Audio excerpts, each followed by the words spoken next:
I'm Chris Thomas, and this is Master Class.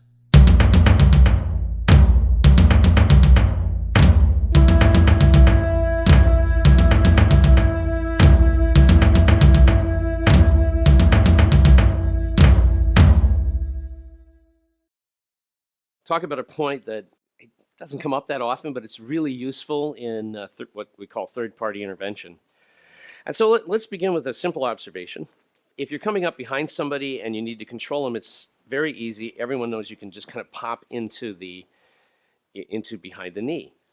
If you're going to use that technique, coming in this way, what you do is you don't just, it works to pop behind the knee like that, but instead, what we want to do is come down on the flat of the muscle. There's a point called bladder 55. So instead of coming this way, I come that way. See? In other words, I direct it down. So the calf muscle goes like this, and you're hitting down onto the calf muscle. It's a few fingers width below the bend of the knee. So that's a really effective method. You bring your knee up high, and it's almost like you're stomping. And down he goes. Super easy to do. Did you see how high I had to pick my knee up? I have to do a lot of stuff before I can get that. What happens if we want to get there faster? Well, the answer to that is a point called kidney 10, which you use in combination with the point bladder 40 or bladder 54, depending on which counting method are using. Just a reminder, the bladder meridian, because of the way it's designed, is more difficult to count. It just doesn't go in a row because it shifts and gets parallels. So there are two different counting methodologies, which can be really confusing depending on which one you use. So the point is known as either bladder 54, so that would be like acupuncture or comprehensive text, or a Deadman's text manual of acupuncture. It's numbered as bladder 40, right behind the knee. It's right in the center of the knee in the back. By the way, great point for back pain. You can, if you lie down and press into it really hard, well, have somebody press into it really hard, your low back pain will be relieved. I should mention, though, that when they push really hard, for a little while it hurts so bad. About 30 seconds of really deep pressure, and then when it releases, the back is mostly relaxed. So, useful piece of information. Kidney 10 is inside, kind of along the tendon over here. And what that means is instead of coming straight from behind this way, I'm going to come in at a slight angle, and I'm going to basically do what we would think of as a Naihanchi kick, just as if I was kicking spleen 11. Only I aim here into spleen, or into kidney 10, and I just...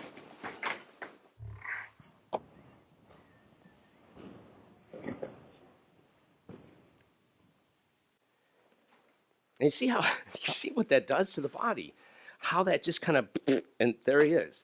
So now we can see how useful this can be in a situation of a third-party intervention. I'm just curious, do that technique again without touching your shoulder.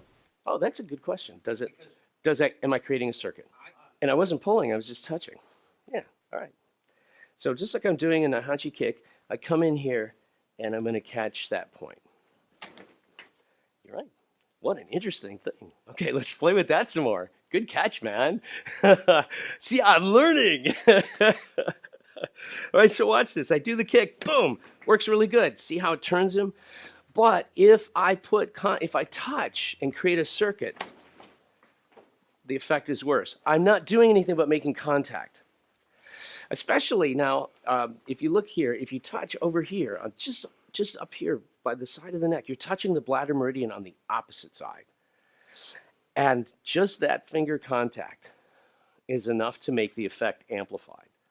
Interesting, huh? Now, obviously, you can pull and yank, but all I did was touch and kick. So this is not only a great technique, but it's also an interesting demonstration of some of the concepts we utilize. Normally, if you're going to do an intervention on somebody, you're not generally walking in straight from behind like this. You're probably coming in on an angle. And so that makes this all fit together really well, because look at these. It's natural for me to come in at an angle. He's making trouble. I just walk in here. Down he goes.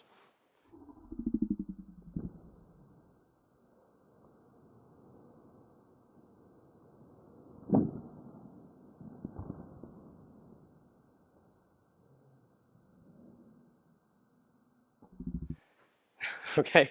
And yet, look at how easily he got up. So that's, when we're talking about causing injury and causing harm, there's no harm done. Obviously, you can control the throw. I'm trying to show you the effect of the pressure point technique. So this is incredibly useful. It's just not a point that we talk about a lot. I'm not even sure I have it in any of our books. So it's important that you have a really good acupuncture resource. These two acupuncture books, this one by Peter Dedman and others, is called A Manual of Acupuncture, and this is a fantastic book. The current edition is kind of an orange color. This is the older edition, which was blue. The content didn't change. They changed the color printing and made it a little prettier. This is Acupuncture, a comprehensive text. Usually, if you can find a hard copy of this, it'll have a kind of grayish paper and a blue hardcover. This is the soft cover. It's in black. These two texts together are pretty much what you need, along with, well, obviously the books that Sensei Dillman and I wrote, but these two books as a supplement, and you have access to the kinds of materials that as you go, you get to discover all kinds of new things. Just want to say thank you to Joe Talander and to Richmond Grant for helping with this, and also to Chris Martingilio, because he's the one who said, wait, you're touching him, that's what makes it work better, and we got to experiment with that and see how that worked. So everything we do is an opportunity not just to teach and share knowledge, but for us to learn as well. So thanks for watching, and now go train.